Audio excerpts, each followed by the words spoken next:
அன்பிற்குரிய சகோதர சகோதரிகளே, மத்திய பாஜக அரசு ஆட்சி பொறுப்பை ஏற்றதிலிருந்து என்னென்ன தில்லுமுள்ளுகளை குறிப்பாக சிறுபான்மை சமூகத்திற்கு எதிராக, முஸ்லீம்களுக்கு எதிராக என்னெல்லாம் செஞ்சுக்கிட்டு இருக்கிறாங்க என்பது வழக்கமாக நாம் அறிந்ததுதான். அதை பட்டியல் போட ஆரம்பித்தா அதுவே மணிக்கணக்கில் போடுற அளவுக்கு ஒவ்வொரு மாதமும் ஒவ்வொரு வாரமும் ஒவ்வொரு நாளும் ஏதாவது ஒரு புதிய அறிவிப்புகளை, புதிய செய்திகளை வெளியிட்டுக்கிட்டே தான் இருக்கிறாங்க. எல்லாமே நமக்கு எதிரான வேலைகளை ரொம்ப கணக்கச்சிதமாக செஞ்சுக்கிட்டு இருக்கிறாங்க.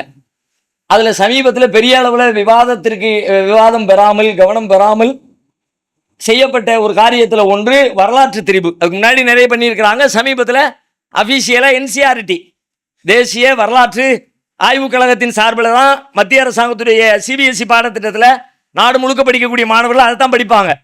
அதனுடைய வரலாற்றில் ரொம்ப தெளிவாக கை வச்சுட்டாங்க.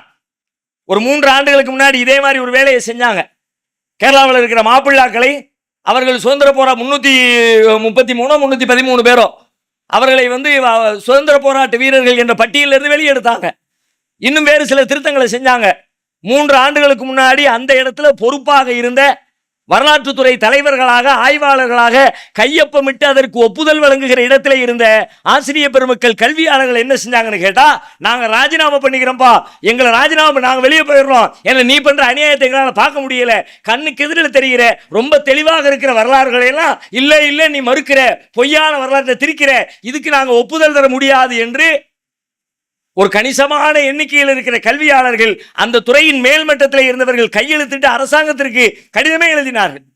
அந்த அளவுக்கு வேலைகளெல்லாம் செஞ்சாங்க. அது அதனுடைய தொடர்ச்சியை என்ன பண்ணியிருக்கிறாங்க அப்படின்னு கேட்டா, வரலாற்றிலே நிறைய மாற்றங்கள். கடைசியாக நாடு விடுதலை அடைந்த பொழுது பாகிஸ்தான், இந்தியா என்ற 2ஆக பிளவுபட்டு, பாகிஸ்தானை கொஞ்சம் பிரிச்சு விட்டு, இந்தியாவை கொஞ்சம் பிரிச்சு விட்டு, அந்த பிளவுபட்ட அந்த வரலாற்றுக்கு முக்கியமான காரணம் யார் அப்படின்னு சொல்லி அந்த வரலாற்றை எழுதுகிற பொழுது 3 பேர் மட்டும்தான் இதற்கு காரணம். ஒன்னு முகமது அலி ஜின்னா காரணம், இன்னொன்னு நேரு காரணம், இன்னொன்னு மவுண்ட் பேட்டன் பிரபு. அன்னைக்கு இதை பிரிச்சு கொடுக்கிற இடத்துல பொறுப்பாளியா இருந்தார்ல அந்த மவுண்ட் பேட்டன் பிரபு, இந்த 3 பேர் தான் காரணம்னு சொல்லிவிட்டு அதுக்கு பின்னாடி இருந்த ஒரு நீண்ட நெடிய வரலாறுகளை, உண்மைகளை எல்லாம் மறுத்து விட்டு, மறைத்து விட்டு, அடுத்த தலைமுறைக்கு, குழந்தைகளுக்கு, மாணவர்களுக்கு ஒரு பொய்யான செய்தி. முகமது அலி காரணம் தான், ஆனா அவர் மட்டும்தான் காரணமா? அவர் ஏன் அதை கேட்டாரு? அதெல்லாம் இருந்துச்சு. இப்ப அதை எல்லாத்தையும் மாற்றி இந்த 3 பேர் மட்டும்தான் காரணம்னு சொல்லிட்டு வேறொரு பொய்யான வரலாற்றை அந்த இடத்திலே கொண்டு வந்து அதற்கு ஒப்புதல் வழங்கி அதற்கு அது பாடத்திட்டத்திலே அச்சாகிற வேலைகளும் ஆரம்பமாகிவிட்டது. இப்ப நாம கவனிக்க வேண்டிய செய்தி என்னன்னா, இப்ப அதை நம்ம திருத்துவோமா, திருத்த முடியுமா, அதுக்கு என்ன போராட்டம், எப்படி முன்னெடுக்கிறது, அது மாற்றம், அதெல்லாம் பின்னாடி. குறைந்தபட்சம் வரலாற்று திரிபுகளுக்கான வேலைகள் பல வருடங்களாக இங்கே நடந்து கொண்டிருக்கிறது. அந்த திரிபுகள் நேரடியாக நம்மை பாதிக்கிற திரிபுகள் என்கிற புரிதல் நமக்கு வேணும். நேரடியாக நம்மை, நம்ம பிள்ளைங்களை, நம்முடைய சந்ததிகளை, ஏன் இந்த திரிபுகளின் வழியாக நாம் மீண்டும் மீண்டும் இந்த நாட்டில் குற்ற பரம்பரையினராக மாற்றப்படுகிறோம். இந்த திரிபுகள் வழியாக இந்த தேசத்தின் துரோகிகளாக, எதிரிகளாக நாம் இந்த நாட்டிலே சித்தரிக்கப்படுகிறோம். அப்படிப்பட்ட உணர்வு பள்ளிக்கூடத்தில் படிக்கிற மாணவர்களுக்கு இந்த திரிவின் வழியாக நுழைக்கப்படுகிறது. அப்ப நான் என்ன பண்றது?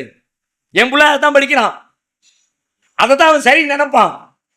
அப்ப குறைஞ்சபட்சம் ஒரு தந்தையாக இந்த தேசத்திலே எனக்கு பிறகு அவன் வாழ வேண்டிய கட்டாயத்தில் இருக்கிறான் என்கிற உணர்வோடு, என் வாரிசு தெளிவான புரிதலோடு இருந்தால் மட்டும்தான் நாளைக்கு அவனுக்கு வரக்கூடிய பிரச்சனைகளை எதிர்கொள்கிறவனாக அவனால் இருக்க முடியும் என்கிற அடிப்படையிலே ஒரு தந்தையாக நான் என்ன செய்ய வேண்டும்?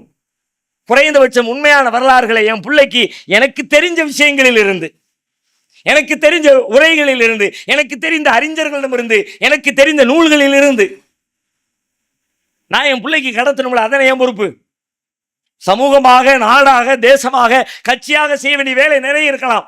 ஆனா அதை அவங்க செய்வாங்களா, செய்ய மாட்டாங்களா, நடக்குமா நடக்காதா தெரியாது. ஆனா நான் என் பிள்ளைக்கு சொல்லிக் கொடுக்க முடியுமா, முடியாதா? உண்மை வரலாறுகளை. ஆனால் வரலாறு குறித்து எந்த கவலையும் இல்லாமல் அதிகம் திருத்தப்பட்டு கொண்டிருப்பது நம்முடைய வரலாறு. ஆனால் திருத்தப்படுகிறது என்கிற அறிவு கூட இல்லாமல் தூங்கி கொண்டிருக்கிறவர்கள் நம்மை போல இந்த உலகத்தில் வேறு எந்த சமுதாயமும் இல்லை.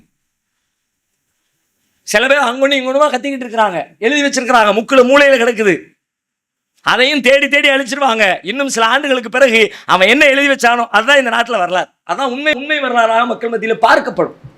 எனவே குறைந்தபட்சம் இந்த வரலாறு குறித்த விழிப்புணர்வை வளர்த்துக் கொண்டு அது குறித்து எழுதப்பட்டிருக்கிற ஆதாரப்பூர்வமான நூல்களை நீங்கள் வாங்கி நீங்கள் வாசித்து குறைந்தபட்சம் உங்களுடைய வீடுகளில் உங்கள் பிள்ளைகளுக்கு மத்தியிலே ஒரு நாளைக்கு ஒரு தடவை, ஒரு வாரத்திற்கு ஒரு தடவை, ஒரு மாதத்திற்கு ஒரு தடவையாவது ஒரு சின்ன சின்ன கலந்துரையாடல்களை நிகழ்த்தி அந்த வரலாறின் சங்கிலி அருந்து விடாமல் பாதுகாத்துக் கொள்கிற வேலைகளில் ஈடுபட வேண்டும். அல்லாஹ் ரப்பல் ஆலமீன் அப்படி விழிப்போடுவார்கள் நன்மக்களாக நம் அனைவரையும் ஆக்கி அருள்வானாக.